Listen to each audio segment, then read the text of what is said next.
विरजानंद प्रकाश भाग क्रमांक 17 क्रम संख्या 25 और 26।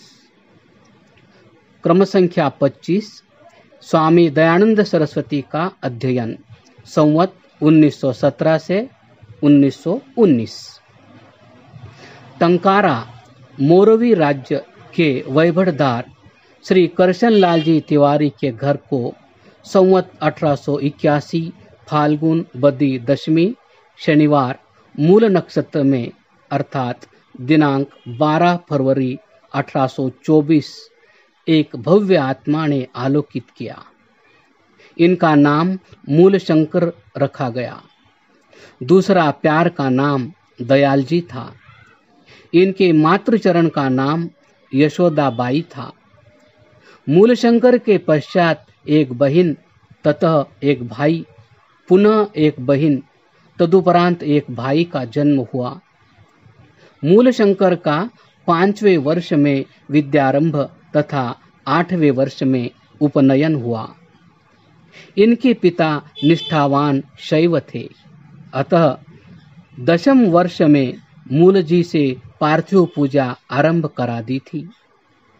14वें वर्ष के प्रारंभ में इन्होंने शिवरात्रि का व्रत रखा। जागरण टंकारा के बाहर इनके पिता के बनवाए हुए कुबेरनाथ के मंदिर में हुआ था। इस जागरण में चूहों को शिवपिंडी पर चढ़कर चावल खाते देख इनकी मूर्ति पूजा से आस्था उठ गई। जब ये 16 वर्ष के थे तो इनसे जो 2 वर्ष छोटी बहन थी उसकी विषुजिका से मृत्यु हो गई। मृत्यु का भयंकर दृश्य प्रथम बार देख इनका मन सांसारिक जीवन से एक पदे हट गया। एक बार पड़ोसी खेत वाले ने इनके खेत पर अधिकार कर लिया। मूलशंकर अकेले ही तलवार लेकर जा पहुंचे। सब लोग भाग गए। भगिनी की मृत्यु के 3 वर्ष पश्चात संवत 1901 में इनके वत्सल चाचा की मृत्यु ने इनके वैराग्य को अति दृढ़ कर दिया। इनका विवाह होने को था कि गृहस्थ बंधन से बचने के लिए कुछ दिन पूर्व संवत 1903 के प्रारंभ में ये घर से चल दिए और योगियों को ढूंढते फिरे। सायला में नैष्ठिक ब्रह्मचारी बन शुद्ध चैतन्य नाम पाया। कार्तिक स्नान के अवसर पर सिद्धपुर पहुंचे। वहां इनके पिता ने इन्हें जा पकड़ा, पर यह चौथी रात को फिर भाग गए। अनेक स्थानों पर विद्या ग्रहण व राजयोग सीखते हुए चाणोद कन्याली में श्री परमानंद सरस्वती से संन्यास लिया और दयानंद सरस्वती नाम पाया। 6 मास तक दंड धारण कर विसर्जन कर दिया। ये स्थान स्थान पर जाकर विद्या ग्रहण व योग साधना परायण रहे। संवत 1910 के आरंभ में चाणोद कन्याली में 2 अच्छे योगी ज्वालानंदपुरी तथा शिवानंद गिरी मिले।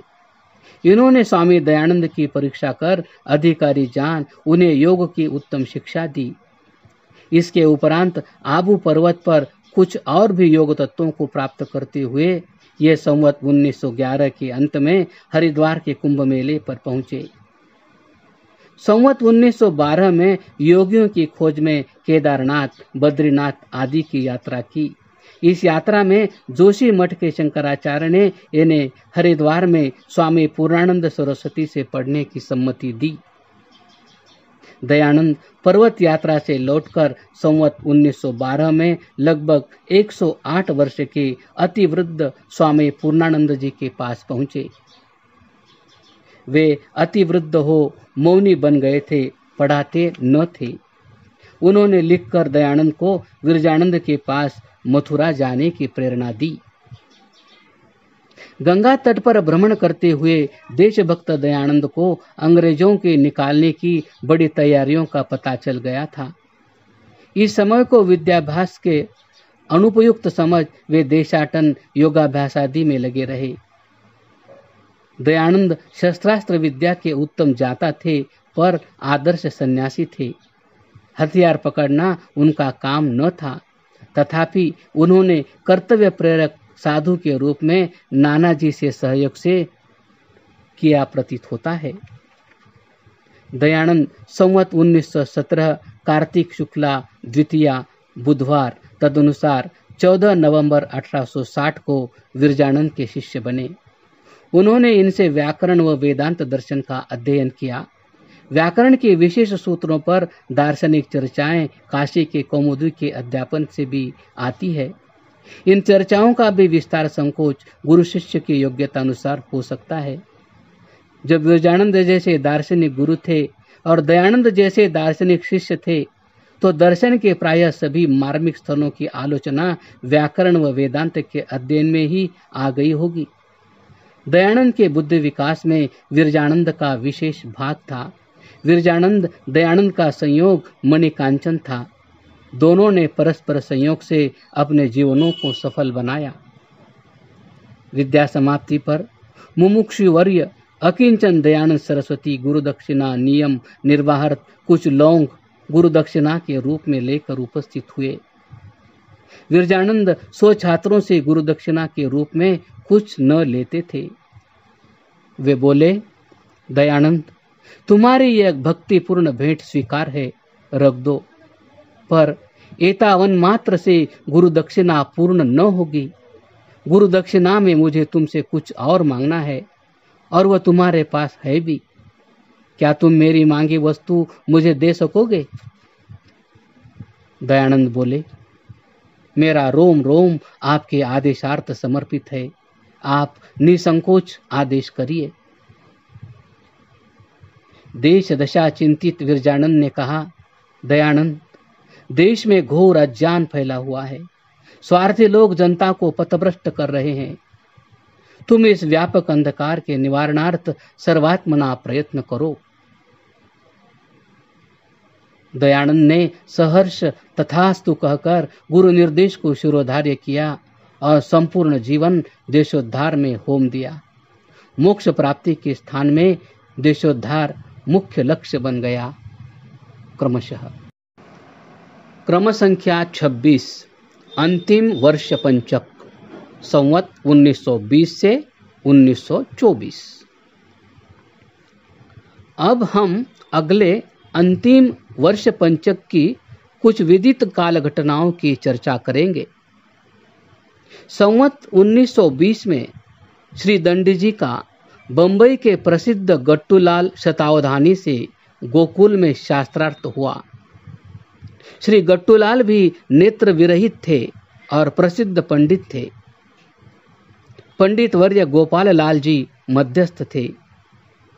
एदितव्यम समस्या पर शतावधानी महोदय ने अपनी रचना सुनाई। दंडी जी ने उसकी आलोचना की। शतावधानी जी दोष परिहार में असमर्थ रहे। गया प्रसाद व दामोदर दत्त 2 छात्र दंडी जी के साथ थे। विरजानंद ने अपनी रचना दामोदर दत्त को लिखवाई और सुनाकर उसकी व्याख्या की। गट्टूलाल कोई आक्षेप न कर सके। दंडी जी की विद्वत्ता पर मुग्ध हो मध्यस्थ महोदय ने कहा, मथुरा गोकुल से दूर है, अन्यथा मैं आपके नित्य दर्शन करता और आपसे अध्ययन करता। पंडित उदय प्रकाश व्याकरण में मथुरा के कौमुदी अध्यापकों में सर्वश्रेष्ठ थे। समग्र टीका ग्रंथ उनकी जिह्वा पर नाचते थे। उनसे दंडी जी का कौमुदी आदि के खंडन का अखंड पाठ सहा न गया। संवत 1920 या 21 में उनका दंडी जी से शास्त्रार्थ ठहरा। यह निश्चय हुआ कि जो हारे वह दूसरे का शिष्य बन उससे पढ़े और उसके सिद्धांत का अनुयायी बने। विरजानंद से परास्त हो उदय प्रकाश ने दंडी जी से अष्टाध्यायी महाभाष्य पढ़े और यावत जीवन उनका प्रचार किया। पंडित उदय प्रकाश के अंतरंग सखा पंडित मणिराम व्याकरण, काव्य तथा तर्कशास्त्र के महान विद्वान थे। इनका फारसी भाषा पर भी पूर्ण अधिकार था। ये भरतपुराधीश महाराज जसवंत सिंह जी को पढ़ाते थे। भरतपुर में कोई विद्वान इनसे बातचीत में समर्थ न था, अतः वे वाग्विलासार्थ अपने परम सखा पंडित उदय प्रकाश जी के पास में आया करते थे और 3-4 दिवस वाग्विलास चलता रहता था।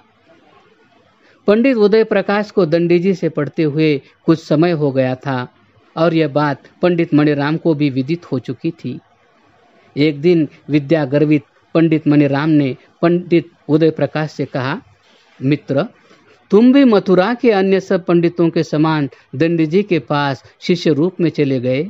कहो, वह क्या प्रतिपादित करता है? वह कुछ जानता भी है अथवा घटम भित्वा पटम छित्वा प्रसिद्ध पुरुषो भवेत का ही उदाहरण है? पंडित उदय प्रकाश ने कहा, आप स्वयं दंडी जी के पास पधारो, आपको स्वयं विदित हो जाएगा कि इस वसुंधरा पर क्या क्या पदार्थ विद्यमान है। इस बात को सुनकर पंडित मणिराम मंत्रमुग्धवत अपने सखा के साथ श्री दंडी जी की सेवा में उपस्थित हुए। दोनों ने दंडी जी को प्रणाम किया। उदय प्रकाश जी ने मणिराम जी का परिचय कराया। मणिराम मथुरा में अपने मित्र से शास्त्र चर्चा के लिए ही आया करते थे। उनके पास सामग्री संचित थी ही। निज निर्मित 10-12 श्लोक दंडी जी को सुनाकर उनकी व्याख्या करने लगे। बीच बीच में फारसी काव्य से भी तुलना करते जाते थे। मणिराम का कथन समाप्त होने पर दंडी जी ने कहा, मणिराम जी, आपकी कविता निर्दोष और सौंदर्यशालिनी है, पर आप अष्टाध्यायी पढ़े होते तो जो छोटे छोटे दोष इसमें रह गए वे भी न रहते। पंडित मणिराम व्याकरण के महान विद्वान थे। उन्होंने अपनी रचना में दोष पूछे। दंडी जी के बताने पर शास्त्रार्थ छिड़ गया। मणिराम जी ने विख्यात पंडित बनने के पश्चात आज प्रथम बार पराजय का मुख देखा।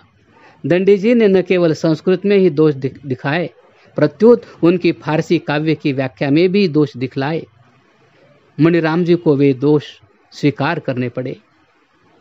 अंत में पंडित मणिराम ने कहा, भगवान, मेरे सखा पंडित उदय प्रकाश जी जिस दिन से आपके समीप अध्ययन करते हैं उसी दिन से मैं भी आपका छात्र हूँ।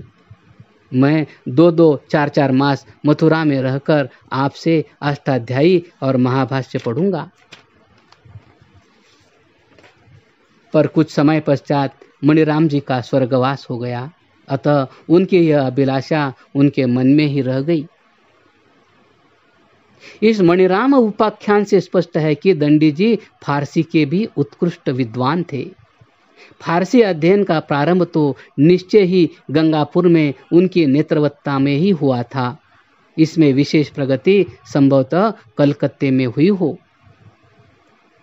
संवत 1922 में दिल्ली का विख्यात धूर्त शिरोमणि महापंडित हरिश्चंद्र, जो जयपुराधीश तथा रंगाचार्य को सफल चकमा दे चुका था, दंडी जी की पाठशाला में उपस्थित हुआ। दंडी जी पढ़ा रहे थे। वह दंडी जी की व्याख्या की आलोचना करने लगा। दंडी जी ने पूछा, तुम कौन हो? उसने कहा, मैं दिल्ली के हरिश्चंद्र का पड़ोसी एक कायस्थ हूँ। हरिश्चंद्र जी के साहचर्य से कुछ संस्कृत का बोध हो गया है। दंडी जी तुरंत बोले कि नहीं, तुम दिल्ली के हरिश्चंद्र ही हो, अन्य नहीं। तुम अपनी बात को सिद्ध करो। दंडी जी अपने छात्र को फिर समझाने लगे। हरिश्चंद्र लज्जा से अभिभूत हो चुपचाप चल दिया। संवत 1924 ख्रीष्टाब्द 1867 में ड्यूक ऑफ एडिनवरा अर्थात विक्टोरिया के द्वितीय राजकुमार भारत आए थे। उनके साथ कोई यूरोपीय विद्वान भी था। उसने एक बार मथुरा की पंडित मंडली को बुलाया था। निमंत्रण पाकर दंडी जी भी गए थे। गोष्ठी में उसने सायण के काल विषय में भी पृच्छा की थी। कदाचित यह विद्वान ऋग्वेद के संपादक मैक्स मोलर का सहयोगी व मित्र रहा हो। उसने उस सभा में कुछ वेद मंत्रों का उच्चारण किया था।